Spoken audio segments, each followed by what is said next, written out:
Please welcome Lieutenant Governor Bert Jones.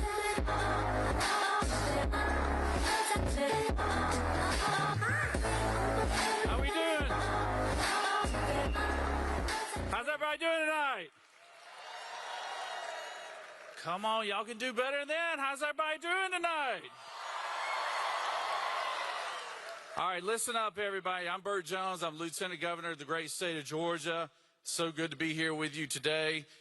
And I can just tell you, I was just backstage with our Vice President. How many folks are excited about seeing J.D. Vance?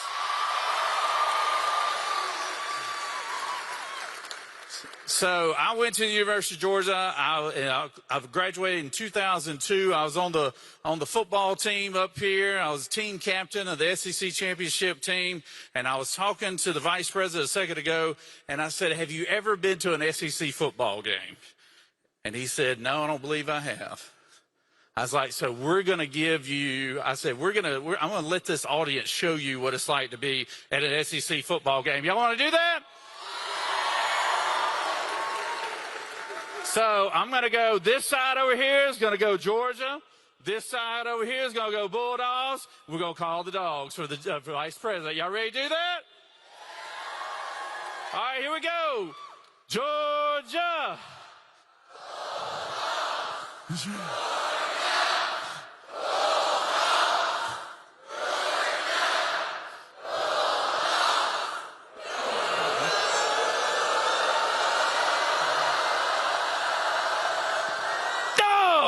Sing it. Hoo, hoo, hoo, hoo, hoo. That's what I'm talking about. Good job. They will know where it is. So good to be here tonight, and I'm so glad to have Turning Point USA. Y'all know just over a year ago, Charlie Kirk was here at this same university. They were out in the quad there, had over 5,000 students there. And what Turning Point USA has done is unbelievable, and the legacy that Charlie has left is something that he did it. He started a movement for young people just like you, and I am so proud of what so many of you have come out here tonight, not just to support Turning Point USA, but support our vice president, but also to sit here and say, basically, you love this country, you love what it stands for, and you're not going to take the radical left telling you what to do anymore. And I think that's an awesome, awesome thing. This past legislative session, Senator Ben Watson, where's Senator Ben Watson? He's here somewhere. He led the charge and passed the first in its history, Turning Point USA legislation, which allows for every students that want to start a Turning Point USA club in their universities, in their public schools, high schools, whatever it might be. You now are going to be protected under Georgia law and your First Amendment rights to start those clubs. And I want to thank, I know Dr. Watson is here somewhere today. Dr. Watson, stand up for us, Dr. Watson. There he is. Give him a big round of applause. He and his lovely wife, Bernice, are here. I have my wife, Jan. It is our anniversary today. Can y'all wish my wife a happy anniversary? And our two teenage kids are here today, and I've got two nephews here that go to University of Georgia. One's in law school, the other one's in his third year. So go Dogs. And so we're Bulldog born, Bulldog bred, and when we die, we'll be Bulldog dead. I'll tell you that right now. We love the University of Georgia, and I appreciate y'all being here today. Like I said, I'm Bert Jones. I'm your Lieutenant Governor. I am running for something, though. They said I can't be political right now. But I am running for something. Very soon, I hope to be your next governor. So thank y'all very much, and y'all have a great night.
wasn't effective just because he had opinions. Charlie was effective because he was courageous, because he worked very hard, and because he made his vision a reality.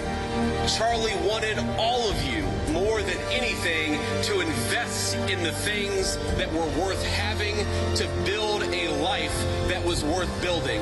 We ought to have faith that the best way to make sure that the best idea wins is to actually just have a discussion. Please welcome Vice President J.D. Vance.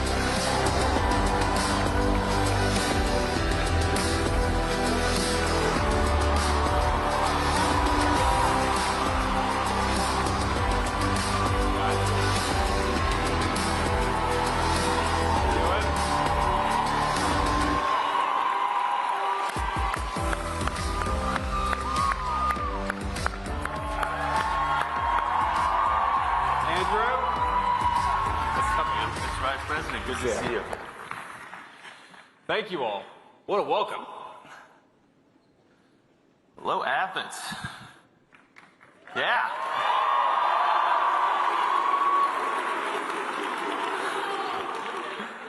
I think that's their thing.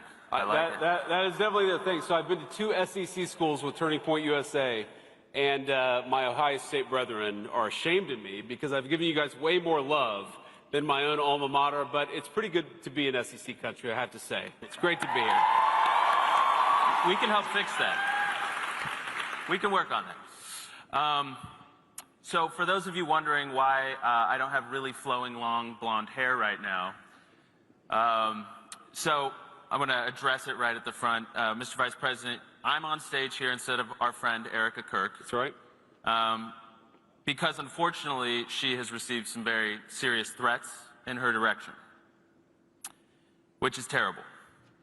It's a terrible reflection on the state of reality and the state of the country. But it underscores a larger point that she has received a lot of attacks from surprising places, perhaps. Tell us what you think about that. Some of the people that have made, part-time jobs out of attacking Erica, and this is the net result. Sure. Well, first of all, I love Erica, and I know that she did get some threats. And, about 2 hours ago, as you know, Andrew, I was a little worried that we were going to have to cancel the event because Erica was not going to come, and she was very worried about it. And I talked to the Secret Service, and obviously these guys do a very good job. And I said, you know what? Let's let Erica do what she needs to do for herself and her family. I'm sure Andrew will fill in. And let's go and make this an amazing event with the Georgia Bulldogs in Athens, Georgia. So absolutely, we're going to do this thing. But look, I mean, in so many ways, when did Charlie die? It was mid-September, I believe. September 10th. And in the past, that's right, it was the day right before September 11th. And in so many ways, the past 6 or so months have been 2 separate living hells for Erica Kirk. And the first is, of course, that she lost her husband, she lost the father of her children, and I'll never forget this because I mean, frankly, I think a lot about it because my wife is now pregnant with our 4th baby, is when we went and picked up, thank you,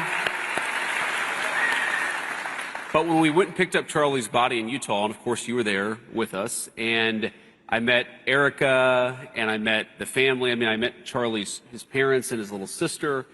And I just think about that moment and where she was so broken.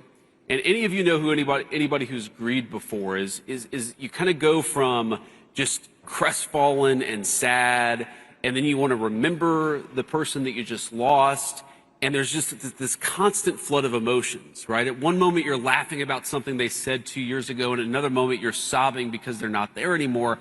And I thought about that moment a lot because Erica told me, and that was the first time she'd ever, told me this, and I guess I thought about it a lot in the context of our own, my wife's pregnancy. She said, I really wish that we had had more babies together. And that kind of hit me like, it's just it, he's gone. That was sort of one of the moments where I realized Charlie's not coming back here. And you have this mom who's really sad about the fact that her 2 little kids may never have memories. I mean, you think about like as a father, I know most of you out there are too young to have kids, but one of the things that you think about as a father is, I want my kids to remember this moment, right? I want my 6-year-old to remember when I took him to the zoo, or my 6-year-old son was just baptized on Easter Sunday, and I want him to remember that moment with me, and that's, thank you. But so Erica's struggling with this, and of course that's terrible, unspeakable. Most of us cannot even put ourselves in her shoes, while at the same time, she's trying to make sure that Charlie's legacy doesn't die. And in that context, everybody is attacking her over everything, and they're lying about her, and it's one of the most disgraceful things that I've ever seen in public life.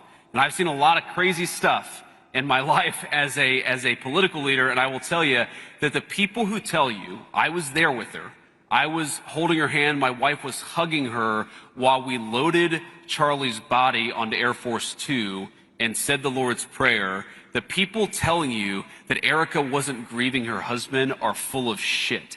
And we need to be honest about that fact. Excuse my language. My wife says I got to work on my language. She's been telling me that for 12 years, and it still hasn't taken. But the thing is, look, when you become a public figure, the natural thing, and I've talked to Erica about this privately, is a ton of crazy people say a ton of things about you that simply aren't true. But the thing that makes it so egregious with Erica is that she's a grieving person who's trying to carry on her husband's legacy. And look, we all do things that are wrong. If you want to, criticize Turning Point USA for not taking this position or having this political disagreement, or maybe it should do this or that, that's all above board. But to say that Erica Kirk wasn't grieving her husband on that day, to say that Erica Kirk was somehow complicit in it, is so preposterous and so disgusting, and it's one of the things that has broken, I think, the American public conversation over the last 6 months. I mean, Andrew, we could talk about this for a long time. Charlie's absence, I felt it so many times in so many different ways. There have been so many times where I wanted to call Charlie and say, man, you've got to call this person, or man, you've got to put this event together so we can help this candidate. Or just to bounce ideas off of as a friend. There have been so many ways in which I felt that void, but one of the ways in which I felt that void is that it's like the response to Charlie Kirk dying, the response to Charlie Kirk getting assassinated by a left-wing furry lover is the response should have been, let's go after left-wing violence and terrorism. Let's defund the networks of left-wing violence and terrorism. That's what we've been doing in Washington, D.C., and that's what we've been fighting for every single day. Savannah Hernandez, of course, was assaulted in Minnesota a couple days ago. I talked to Kash Patel on the way down here, and I said, I assume that we're doing something here. And he said, yes, we've had multiple agents on the ground. We've already talked to Savannah. We're going to use the video to try to go after the people who assaulted her and then try to defund the networks that fund those radicals who are going around assaulting activists. That's what we should be doing.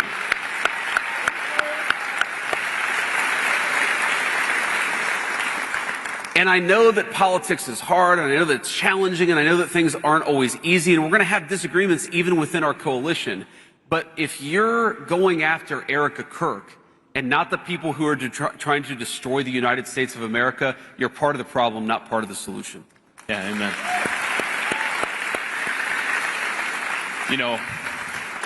I think that's really well said, Mr. Vice President, and I always try and remember that Erica has to live with this constant reality that her kids are one parent away from being orphans. And so we take that extremely seriously, and as you mentioned, what happened with Savannah, and I think it's just important that we remember that we're dealing with humans. These are human beings. Exactly, and I've heard some people say, well, Erica was smiling 2 days after Charlie Kirk died or something like that. And it's like, most of us in this room have grieved somebody that we loved. Maybe, hopefully not a spouse who dies in the prime of their life, but when you deal with somebody who's grieving, it's always this weird combination of emotions. It's intense sadness, intense affection. It's, you sort of love that person in that moment, maybe more than you ever have because you feel their absence. You think about all the happy moments that you had and you can't help but smile, and then you remember they're not there and you can't help but sob. That's what grief is like. And so, again, if your instinct is to go after not the left-wing radicals who are assaulting Savannah, or not the people who shot Charlie Kirk, but if your instinct is to go after a young mother because she's grieving in a way that you find you find wrong, well, why don't you stay in your lane and mind your own business? Yeah, amen. Grief is complicated, and so there's another angle of this, Andrew, which is just so absurd, which is that, people will say that, Erica, she's been doing this or she's been doing that, and I would be doing something different. And it's like, first of all, that's fine. Like, if you want to criticize somebody because you have a disagreement, disagree with my politics, disagree with something that Erica or Andrew say on the Turning Point podcast, but this desire to go after her for the way she's grieving her husband, that's the most preposterous thing I've seen in a very long time, and I've seen a lot of crazy stuff in politics. Amen. Thank you for saying that, Mr. Vice President. So I think this segues very well into our next question here. You are a practicing Catholic. You're, despite your language, you're attempting to be a faithful Catholic. That's right. That's right. I think it was well placed, if Thank you. if I may say. It. I'm sure you've seen that the Vatican and the Pope and the President have been in the news lately. So as a Catholic, what does it feel like to be, in the middle of that? I thought I was going to get easy questions. This is kind of a tough question here. Nope, no easy ones there. So here's the thing about this. So first of all, you will sometimes hear people say, well, the Vatican, the church, whether it's the Protestant church, the Catholic church, they should preach the gospel, they should ignore public policy. I actually don't agree with that. I actually think that it's a good thing when Christian leaders, whether they're Catholic or Protestant, part of preaching the gospel is talking about how the gospel applies to the issues of the day. So I've never been one of these people who say that you should never have, Christian leadership not talking about politics, or frankly, political leaders not talking about their Christian faith. But I do think that we have to remember that, each of us has our own role. I'm the Vice President of the United States. The fundamental way I understand my role is that I'm trying to take the lessons, the moral truths that are rooted in Christianity, and I'm trying to apply them to a whole host of complicated real-world scenarios. Thank you. So my job is to apply moral truth to try to do the best thing for the American people. That's my job, and that's the President of the United States' job, and of course, he's the person who leads our administration. The Pope's job is to preach the gospel, okay? And again, I think that sometimes in the context, it doesn't bother me, even when I disagree with him. And I have a lot of respect for the Pope. I like him. I admire him. I've gotten to know him a little bit. It doesn't bother me when he speaks on issues of the day, frankly, even when I disagree with how he's applying a particular principle. So the most obvious example is, it has frustrated me that some of the Catholic clergy have attacked mercilessly the Trump administration on immigration. It is a constant idea that somehow everything that the Trump administration does when it comes to securing our borders is inhumane. And my constant response to that is, how is it humane to allow drug traffickers and sex traffickers to bring little kids across the southern border? Amen. How is that humane?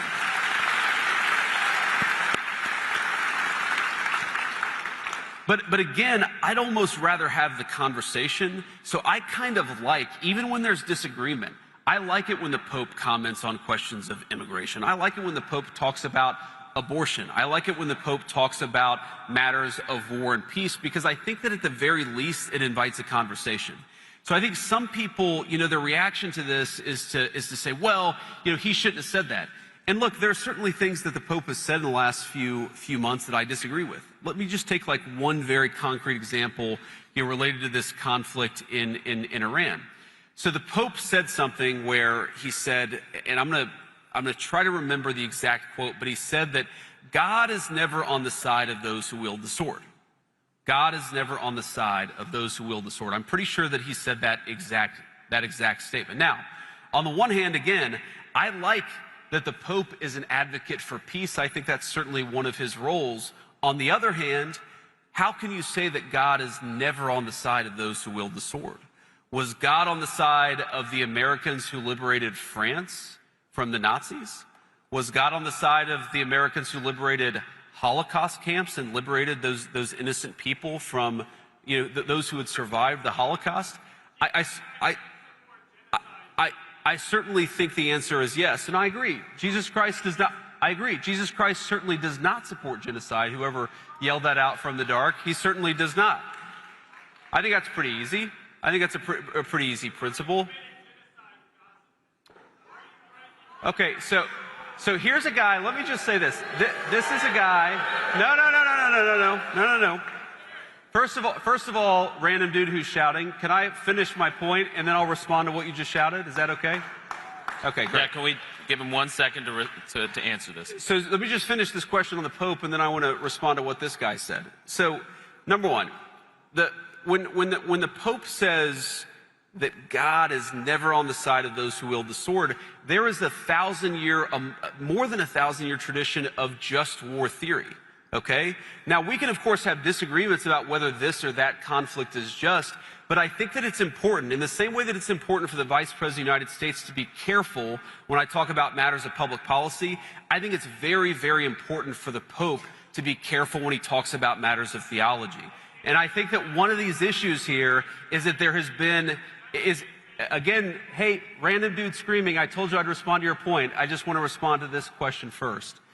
But I think one of the issues here is that if you're going to opine on matters of theology, you've got to be careful. You've got to make sure it's anchored in the truth. And that's one of the things that I try to do. And it's certainly something I would expect from the clergy, whether they're Catholic or Protestant. Now, to respond to this guy here, he said, I believe he said the administration supports a genocide in Gaza. And here's my response to that. When we came in, the humanitarian situation in Gaza was an absolute catastrophe. You know who's the person who got a peace agreement in Gaza? Donald J. Trump. So if you want to complain about what happened in Gaza,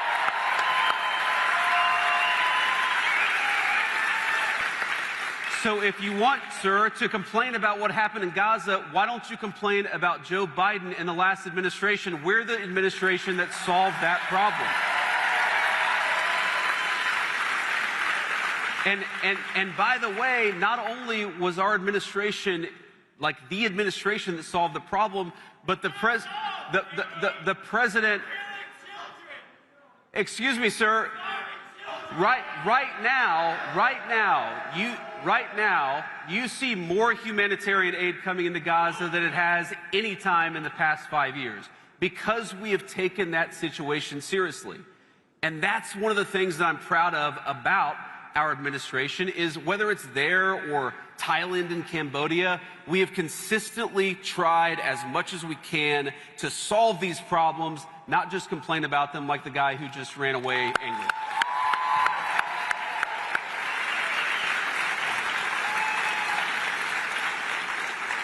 You know, JD, I'll never forget your speech at Charlie's memorial, and you talked about how your faith in the wake of Charlie's assassination has become so central to you. You talk about it more, and now you're even writing a book about it. Sure. Tell us about it. Yeah, what's it called? It's called the Wake. Well, it's called Communion, and you know, I think the subtitle is Finding My Way Back to Faith. Yes. And you know, here's why I wanted to write this book, Andrew, because you know, I think that like a lot of you, there was a point in my life. I mean, you're probably this is probably a much more Christian audience than maybe I was when I was a 22-year-old college student. I just got out of the Marine Corps, and I realized that I was sort of winning this game of life in one sense, and I was losing it in the way that mattered. And, you know, I was raised in a Christian household. I was raised in a very sort of Pentecostal family. You know, our church had really good music and amazing people. And one of the things I love about evangelical culture in the United States of America is just how welcoming it is of everybody, right? And you know that. You're an evangelical Christian. And so the thing is, I hadn't been properly formed in my faith. And so I got to the Marine Corps, and by the time I left the Marine Corps and it was starting college, I called myself an atheist. And I kind of went through this period of being an angry atheist, and then I realized when I got to a point where I thought to myself, what actually matters in life? It's not getting into a law school. which I had done. It's not making a lot of money. It's not credentials. It's not good jobs. It's being a good person. It's, you know, I'd fallen in love with this, thank you. I'd fallen in love with a girl, and that girl eventually became my wife and the mother to our now 4 children. And I remember thinking to myself, like, she doesn't care whether I make a certain amount of money. She wants me to be a good husband. She wants me to be a good father. She wants me to be a virtuous person. And I started to realize she wants that, date night. Yes, she does want that, which is hard when you're vice president of the United States. But what I realized is that the philosophy of secular liberalism, it was achieve, achieve, achieve. Get as many credentials, make as much money as possible, and that left me feeling empty. And meanwhile, it was this faith that I had discarded as a kid, which actually provided a real sense of meaning and purpose. And then I talked to a priest, and this priest was like, you know what? If you think that the Christian faith is right about all these moral questions, maybe it's right because there's a witness element to it. Like maybe the fact that it's right about morality and about virtue and about sin, maybe that means it's also right about the fact that Jesus Christ was the Son of God. Maybe it's also right that Jesus Christ died and rose from the dead on the 3rd day. Like maybe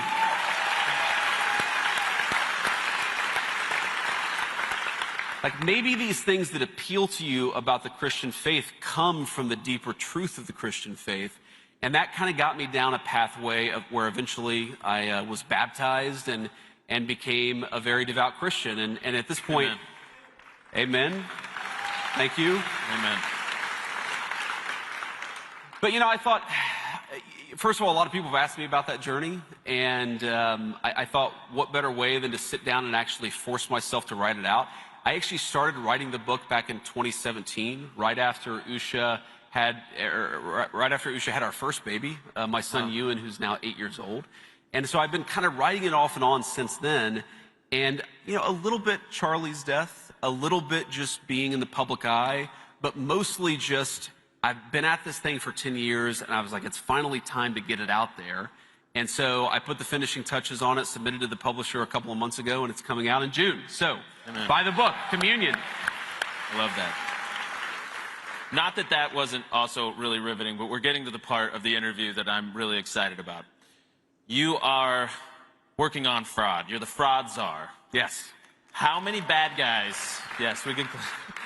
How many bad guys are we going to get? I mean, that's the way there's a really nice framing of this question that I worked on. No. I want to know, what's the progress?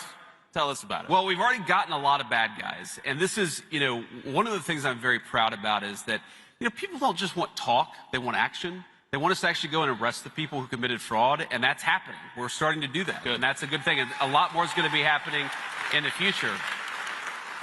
But actually, you know who's been amazing on this is Dr. Oz, Mehmet Oz, who runs the Center for Medicare and Medicaid Services, because so much of the fraud in our system is people who are defrauding Medicare and Medicaid. Let me just give you a couple of examples. So we have in South Florida, we have entire companies that sell medical devices. They sell prosthetic knees and they sell prosthetic hips. And you know that they've received hundreds of millions, some of them billions of dollars in government funds, and they've never shipped a single product. They're just set up by fraudsters, and there's so many of them, and many of them haven't. There are like over 100 of these companies that haven't shipped a single product. Okay, I'll give you another example of fraud. So this ridiculous situation with Somali fraudsters in Minneapolis, in the Minneapolis area. So you have a program that exists to help autistic children get the resources they need, to help their parents, you know, find them a ride to school, or if they need after-school support, to make sure their parents have what they need. And that program has been defrauded by Somali fraudsters who will go in, who will say that we have 3 kids, every single one of them is autistic, there's no verification from the state of Minnesota, so that family will receive tens of thousands of dollars from the taxpayer, and then the autistic children in Minneapolis who actually do need those services, the money's not there anymore because it's been taken away by fraudsters. We've completely stopped the funding to that program, and we basically told the state of Minnesota, you don't get any more of our money unless you verify that you're taking fraud seriously. So we just turned it off. But You know, but what Dr. Oz, working with some of the people in our Department of Justice, found is that in Southern California, you had all these people who were engaged in massive fraud against the Medicare system. You had just tons and tons of people getting rich off fraud. And so we had our weekly fraud check-in call 2 weeks ago, and Dr. Oz called in, but he's like, hey, I got to go because I'm about to hop on the bus and we're going to go arrest a bunch of fraudsters in Los Angeles. And I was like, that's exactly what I want you to do. By all means, get off the phone. So we're doing a lot of that stuff. And I think one of the biggest things, and the most important things we're doing on this, Andrew, is that there was sort of in the Biden administration, probably intentionally, but regardless, this attitude of if you were committing fraud of under $1 million, you were committing fraud of under $1.5 million, we're just going to look the other way. And the approach that we've taken in the last couple of months is no amount of fraud is too big or too small. If you're defrauding the taxpayer, you ought to go to prison, and anybody who's helping you ought to go to prison too. That's great. I mean, I think this is one of the absolute slam dunk issues. How many of you guys out in this audience care about American taxpayers getting ripped off? Right? This is like a 90-10, 99-1 issue. The guy who was shouting at us earlier, he doesn't care at all about people getting ripped off by fraud. But, you know, I think it underscores a bigger problem, right? Because there's a lot of young people in this room, okay? A lot of you had some very formative years ripped off as well during COVID. You didn't get to do prom. Absolutely. You didn't get graduation. There were so many things taken from you. And, you know, you entered into the college years maybe with a really anemic workforce environment, inflation, historic, life's expensive. What do you tell young people right now that even right now they're wondering, what's the future that I can get? What's the career I can get? Can I afford to have a family, kids, buy a home? What's your message to them right now that have big questions ahead of their future? I think my message to young people who are wondering whether they can afford a family, whether they can afford a home, whether they can afford, kids and the American dream is you guys have every right to demand more of your elected leadership, and my job is to make it as possible for the answer to that question to be yes. And fundamentally, the question you should ask your politicians is exactly that. Are you pursuing policies that make it easier for me to afford a house, easier for me to get a good job, easier for me to get a good education, and easier for me to raise my family in safety and security and comfort? That is the fundamental issue. And the thing that bothered me so much about the last administration, there are all these unique policies that I could sort of point to that were disastrous, and a lot of them were absolutely terrible. But so much of it goes back to housing and immigration and the connection between the two.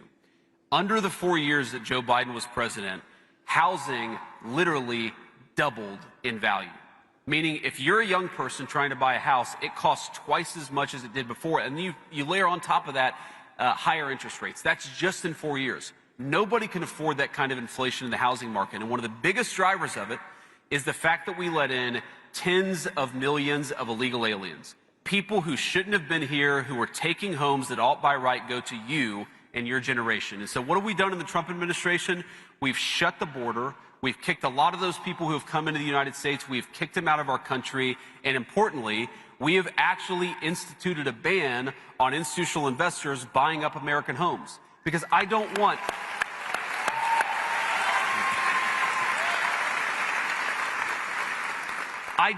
private equity firms, many of them backed by foreign money, to buy American homes. I want you guys to be able to buy American homes. And I will say, and I say this not to brag because I think you guys should be impatient. When a politician comes to you and tells you, I've done all these things, you should be asking, good, now go and do more. That's how I think of my job. I don't wake up and say, oh, we did something really good last week. I think to myself, we did something good last week, now let's go do more of it, or let's go do something different. Because maybe the statistic that I'm proudest of in the entire Trump administration is that over the last 8 months, rents and home prices have come down. Not stayed the same, they have come down. And what I think of as our ultimate ambition is that after another few years of this administration, of stopping private equity barons from buying up homes, from kicking out more illegal immigrants, from securing the border, what we're going to see is housing that is much more affordable, and then we're going to keep on building on it year after year after year, because the American dream should not be sold to the highest foreign bidder. It belongs to you. Yeah. That's so well said, and a lot of the people in this audience will know that this is one of the issues near and dear to Charlie's heart as well, to make sure that you guys could afford the American dream, that we thought about you first as a country, and so thank you for saying it so well. Naturally, we have to ask about what's going on in Iran. Sure. So, but I just want everybody, I want to give the Vice President his due here, because you have been to Europe in the last week, then you flew back to the United States, only to fly back across the globe to negotiate in Pakistan, to come back, and somehow we called him, we're like, are you really going to come to Georgia? And he's like, I'll be there. So I want to give him a big round of applause. Thank you. I mean, may I just say that's almost Trumpian level endurance. So, do you know what time zone you are and how many hours of sleep did you get? I have no idea what the hell time it is right now. And it's kind of good, actually, because you just run on coffee, and then you sleep when you can, you wake up when you have to, and you just drink a whole lot of coffee. And, you know, look, it's the job that I asked for, but yes, I will say, look, I think that, let me just say, you ask young people, and I want to make some observation, because it made me think of something, which is that young people in the United States, but particularly young Americans in the conservative movement, I think that we have a tendency to get too black-pilled. And here's what I say by this. We have a tendency to get too cynical, too pessimistic. Like, I'm sure that I've said mostly things that you agree with, and I'm sure that I've said some things you may not agree with, and you may not agree with everything that I say about the Iran negotiation, which I will get to answer your question. But here's fundamentally the issue. When you see a politician, or you see a political movement, or you see an administration that isn't doing what you want to do, I think you have two choices. You can say, to hell with those people, and check out of the process. Or you can say, you know what, I'm going to get more involved. I'm going to make my voice heard even more. I'm going to pressure that administration to do exactly what I want them to do, because they got my vote, they earned my vote, but they can't take it for granted. And I've seen some of this, you know, on various issues. Like for example, I recognize that a lot of young voters don't love the policy that we have in the Middle East. Okay, I understand that. I also know that we've secured the border. We've lowered housing prices now for 8 months in a row, and there's going to be more to come beyond that. We've made America energy dominant, which has lowered electricity costs and things like that. We've made it so that we have the lowest murder rate in 127 years. I'm not saying you have to agree with me on every issue. I'm not saying you have to agree with me on every issue. What I'm saying is, don't get disengaged because you disagree with the administration on one topic. Get more involved. Make your voice heard even more. That's how we ultimately take the country back. It's not by you, you know, if you get 5 things you want and 1 thing you don't want. I see way too many people, especially in sort of the online conservative, you know, Twitter sphere, who say, you know, there's no point. No. Because, or let me give you another example, the SAVE Act, okay? A lot of people want the SAVE Act. I want the SAVE Act. I've been fighting for the SAVE Act literally since day one of the administration. And I've seen a lot of people saying, what the hell's the point of voting for these guys if, you know, you've got 3 Republicans joining with the Democrats to prevent the SAVE Act from passing, or I guess 4 Republicans. And here's my response to that. Yes, it is annoying to me that there are only 45 or 46 Republicans who will fight politically to get the SAVE Act passed. But you know what? 10 years ago, that number was 35. So the answer to frustration is engagement. Don't give up on this process. Get more involved in this process and demand more from people like me. That's how we take our country back. I just think it's important to say that. That's such a good point.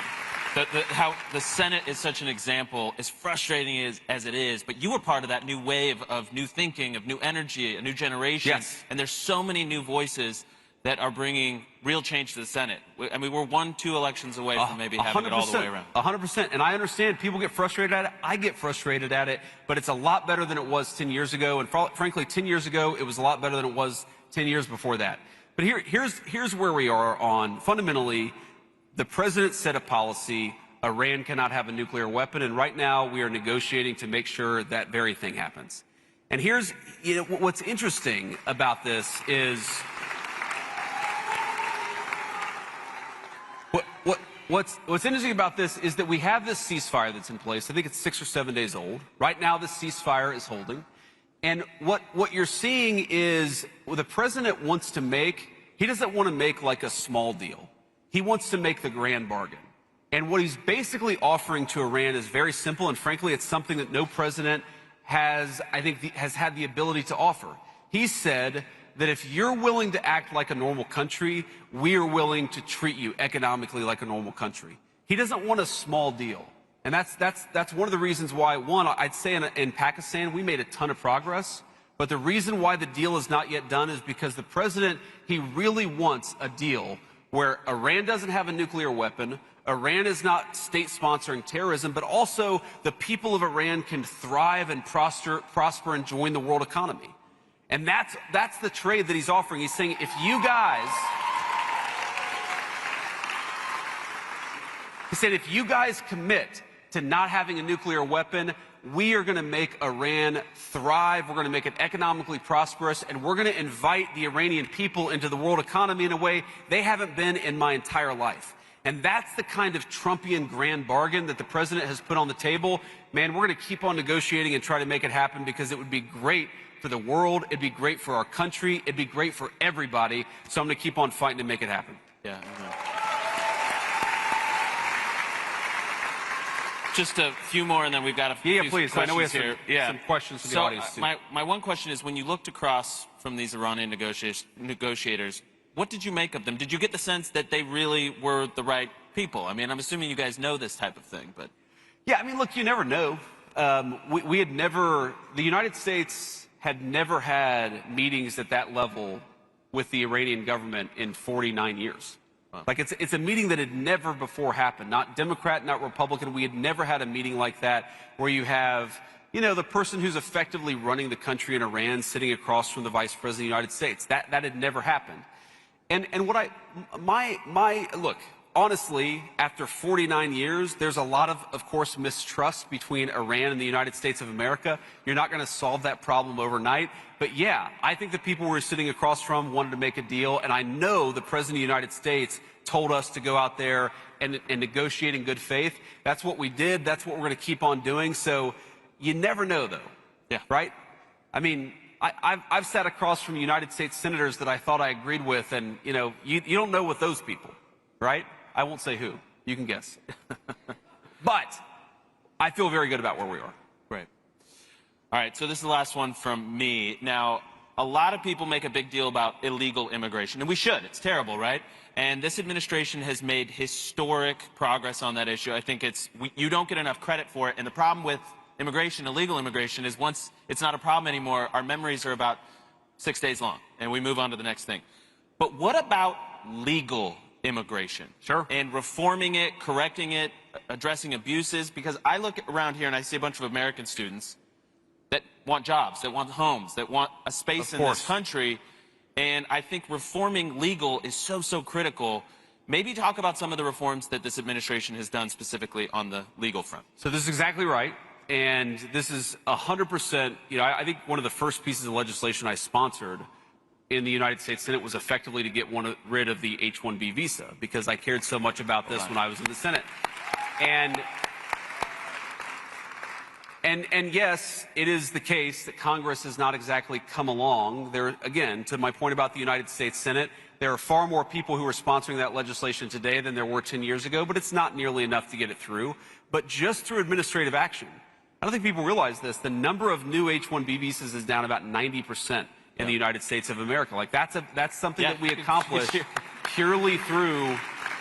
That's something we accomplished purely through administrative action. And again, it's something I cared a lot about. It's something the president cared a lot about. So, you know, there are other things, too. There are ways in which, you know, our visa system is taken completely advantage of. One of the biggest loopholes in American immigration, legal immigration policy, and I'll never forget my debate against Tim Walz, where the moderator tried to fact-check me because I said this person is an illegal immigrant. It's like, no, actually, they came in as an asylum claimant. And it's like, if you came in on a fraudulent asylum claim, you are an illegal immigrant, whatever the hell somebody from CBS says that you are.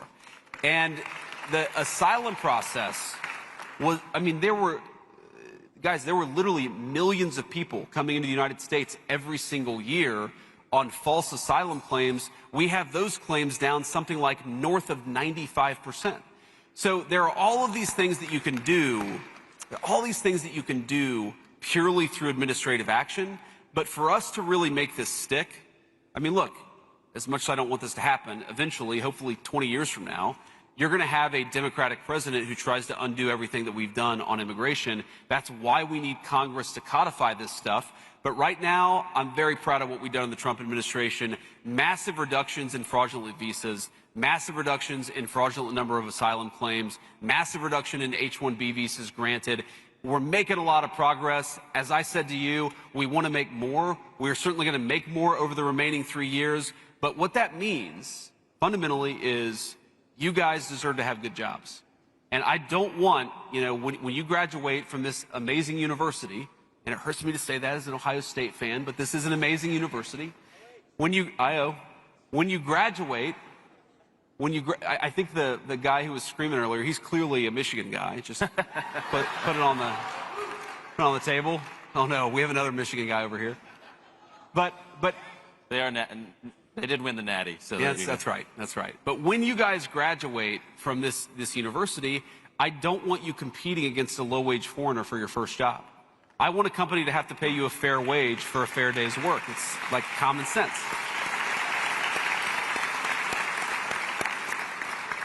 But to do that, you really have to do reform of the H-1B and other, it's not just the H-1B, a number of the other visa systems. We've made a lot of progress, but man, I would love a Congress. And you guys advocated. Ask yourself, you have a Senate primary going on right now. This is what I say about getting more involved. Every single one of you should ask those Senate candidates, what do you think about the H-1B visa? Would you co-sponsor the Vice President, former Senator's legislation to eliminate that program because it's basically just something that big tech companies take advantage of? These are the things that you guys have to do because I can't keep these politicians honest by myself. I need your help. It's a very big job. Great stuff. So, thank you, Mr. Vice President. We have some questions. I believe we're ready for some questions for let's do some questions for the audience. Oh, right here. Okay, there we are. Hello. Hi, my name is Hope. I have a serious question and then a fun question. Okay. So your serious question is, when you were growing up, who was your voice/influencer that helped you see your conservative views? And then for now, who can we look at as an influencer or like a voice? Okay, so that's very interesting. So, when I was a kid and I was kind of developing my politics, there was actually a radio host, a guy who founded this organization called Focus on the Family, James Dobson, who was really influential to me. And he was a good Christian guy. He talked about the family. He talked about things I cared a lot about. And I came from a broken home.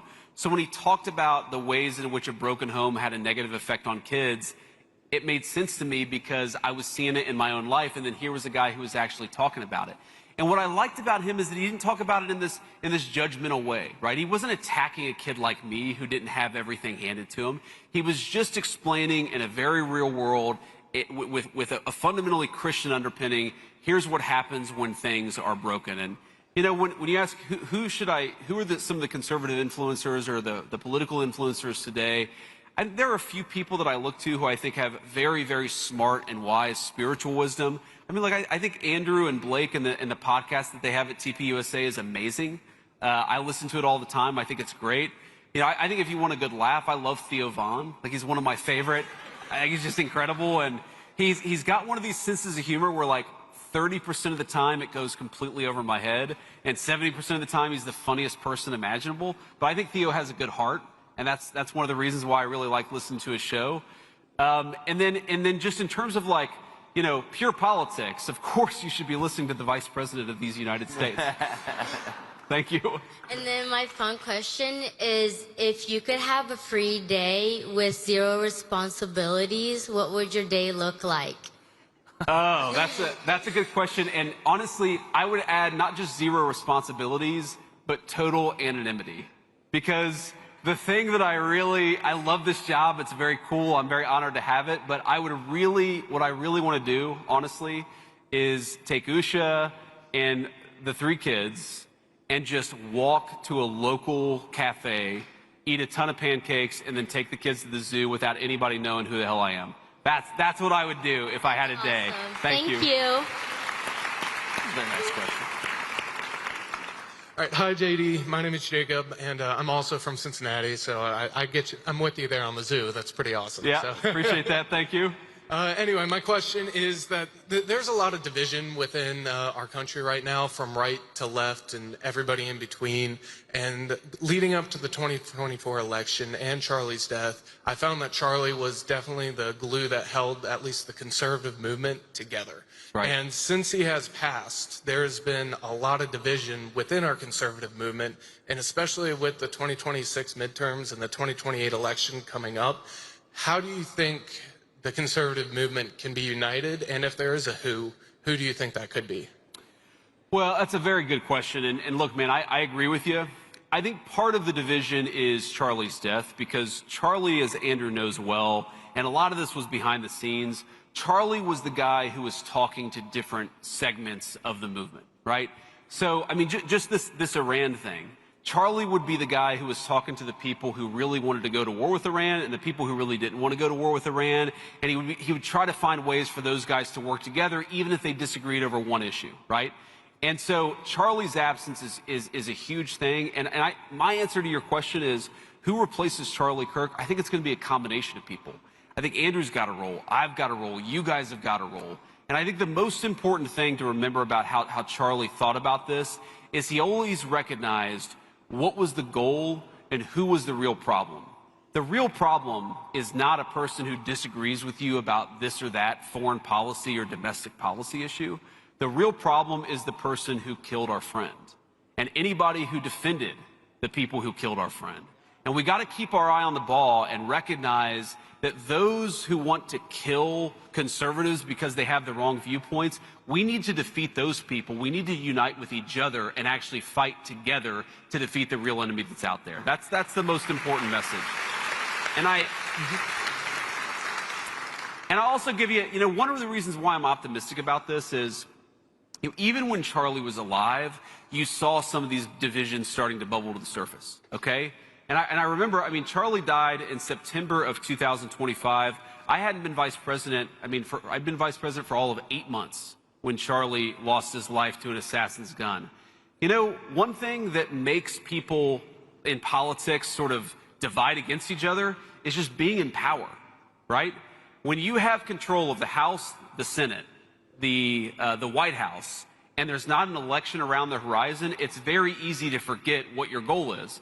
Well, starting in a few months, we're going to have primaries that are over, we're going to have candidates on the ballot, and we're all going to need to get out there and work hard, because the people who want to kill Donald Trump, the people who want to throw Donald Trump in prison, the people who murdered our friend, and then the people who celebrated it afterwards, those people are trying to achieve political power. We cannot let them, and we have to unite to make sure that doesn't happen. Amen. Thank you, JD.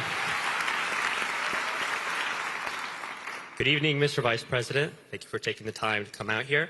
My name is Dane Hoff. I'm originally from the great state of Arizona and proudly voted for you and Donald J. Trump in November 2024. There we go. And my question is that many people believe the midterms are already gone for us. I disagree. So what is the game plan to win the midterms, and what's the strategy to maintain the coalitions Trump won in 24? So number one is, I totally agree with you. The idea that midterms are gone is preposterous. And if you go back to 2018 and you look at the polling picture in 2018, that was Trump's first term. And what it showed is that Republicans were getting crushed in the generic ballot by 10, 11, 12 points. The worst polls right now, the worst polls, not all of them, the worst polls have us down by 5 or 6 points, okay? And what happened in 2018 is that as we got closer to the election, and again, the right kind of unified in the face of an election campaign, what happened is those margins narrowed, and the Republican Party did much better than expected in 2018. It wasn't a great election by any means, but the idea that this is done now, it's ridiculous, and frankly, it's cynical, pessimistic garbage pushed by people who want us to completely give up. Don't give up. We got to keep on fighting. That's the fundamental and most important thing, is the people telling you to give up on the midterms are the people who want us to lose the midterms. Don't listen to them.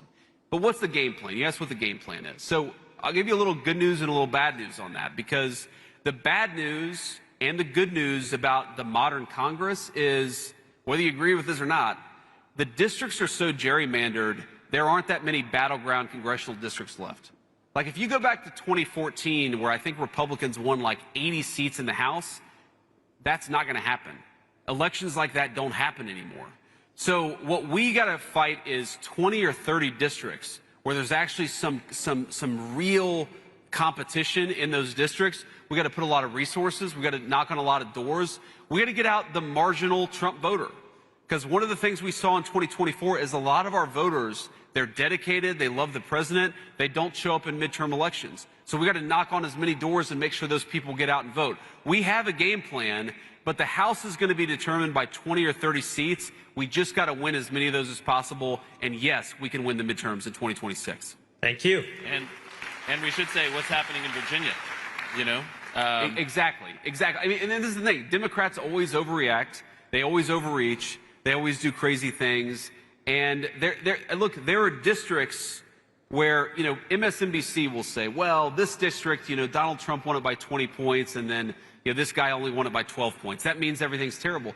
You look in Virginia or look at some of these other places where, you know, Kamala Harris won it by 4 points, and now Republicans are winning by a few points.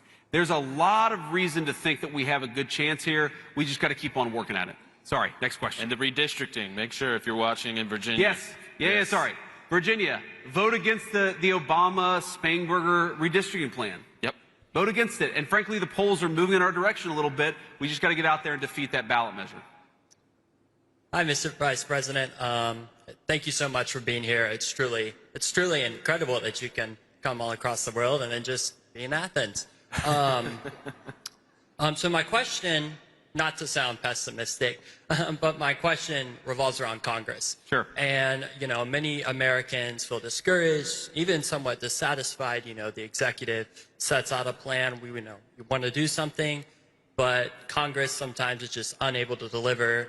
And with, you know, the inability to keep the government open during shutdowns and all of that stuff, what are your thoughts? I know leaders such as Governor DeSantis have called on term limits for Congress members, balanced budget amendments, and banning stock trading. What do you think are just some practical measures that we can take to ensure Congress is delivering results to the American people?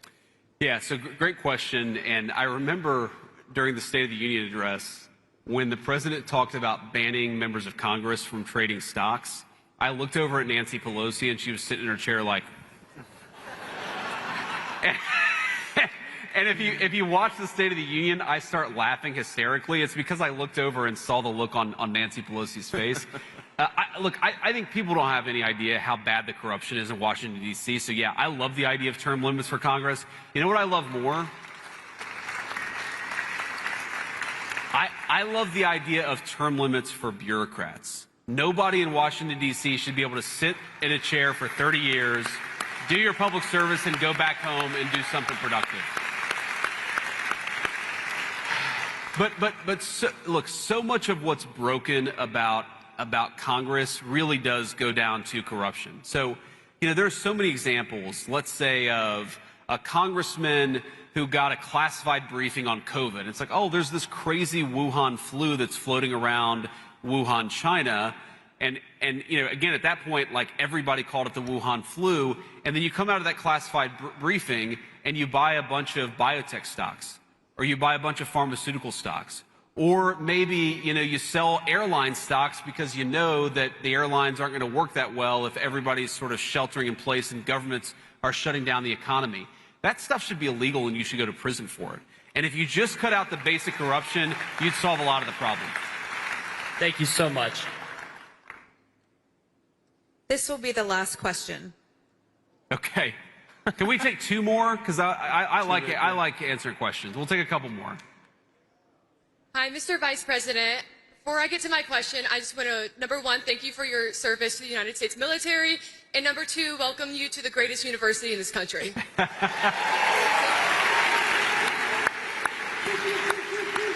Thank you. My question is, As somebody whose parents adopted 3 children from the foster care system and coming from a broken household yourself, we have seen different sides of a somewhat similar narrative.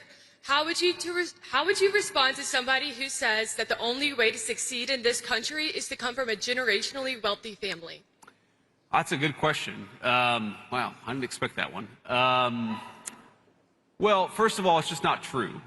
And I think that one of the things that, a very powerful thing that somebody told me is that, disadvantage and unfairness is just, it is true. Not everybody started at the exact same place. Some people were dealt a much worse hand than others. But what somebody, again, this person gave me a very good piece of advice and said, no matter what hand you were dealt, you have the responsibility to play it as well as you can. And I think that for me at least, there was something empowering for me about recognizing that, yeah, my life wasn't as easy as most other kids. Like, I wasn't born with money. I wasn't born with parents who had connections, but I still had a responsibility to God. I had a responsibility to myself to play that hand as well as I possibly could. And that was very empowering to me. So I think first the message is, look at the stories. Look at Clarence Thomas. Look at all the people in the United States who have come from very humble beginnings and achieved great things. You can believe, as I do, that we have to do a lot better job by the young people of this country, while at the same time knowing that you are the master of your own destiny. Never give up on yourself, and never believe that you're a victim of circumstances, because when you believe that, you will be a victim of circumstances. Thank you so much, and go Dogs. She's trolling you with that. I know. Hi, Mr. Vice President. Sorry, Hello. My name is Esther. This is so cool. So I know, like, the whole H-1B thing you talked about, but I am also a daughter of a legal immigrant who came here on an H-1B visa. Sure. So my mom and my dad, we've been here for over 10 years. I was born here, well, more than over 10 years. I'm 20 years old. Sorry, I'm a little nervous. That's okay. Take your time. But, like, for people who have been here on H-1B visas, it's been really hard, like, getting the green card based on everything with quotas and everything. Like, my family, we're from India. The quotas are so bad, and they're still open, and they're taking the money. How do we fix the immigration system for people who have been waiting for the green cards for so long?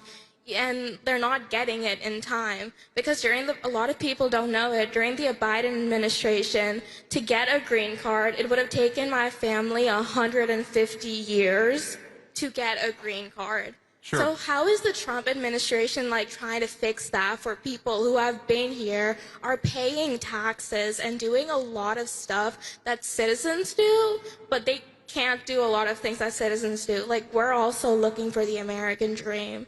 Like, my parents, they send me to private Catholic school, even though sometimes we used to live paycheck to paycheck. So how is the Trump administration going to fix that for, like, people like that? Sure. So let me just offer a couple observations there. So one, I appreciate the question, and two, what I would say is, you heard me talk about H-1B fraud, because I think there is a lot of fraud in the H-1B system, and I think you can believe on the one hand that there's a lot of fraud in the H-1B system, while also believing that there are people who have come to the United States in the past who have enriched this country. And look, I'm married to the daughter of immigrants from India, and I love my in-laws, and they're great people, and they've been great contributors to the United States of America.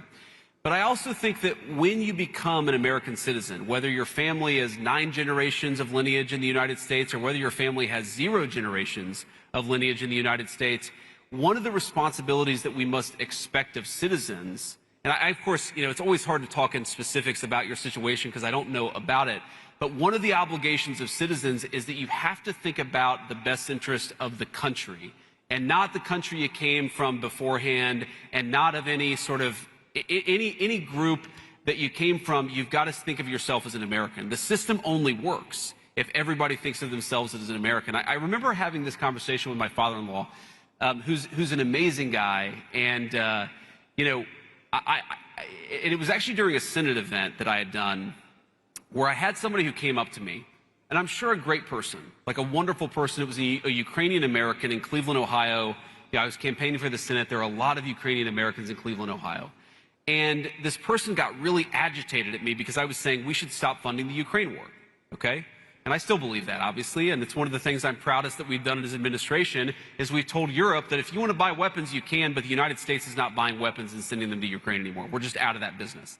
So a very good thing. But these Ukrainian American, again, a kind person, they probably didn't vote for me after this conversation, but he was kind of sticking his finger in my face saying, you need to support my country. You need to support my country. And I said, sir, with all due respect, if you're an American, your country is the United States of America, not a place that you immigrated from, whenever that was.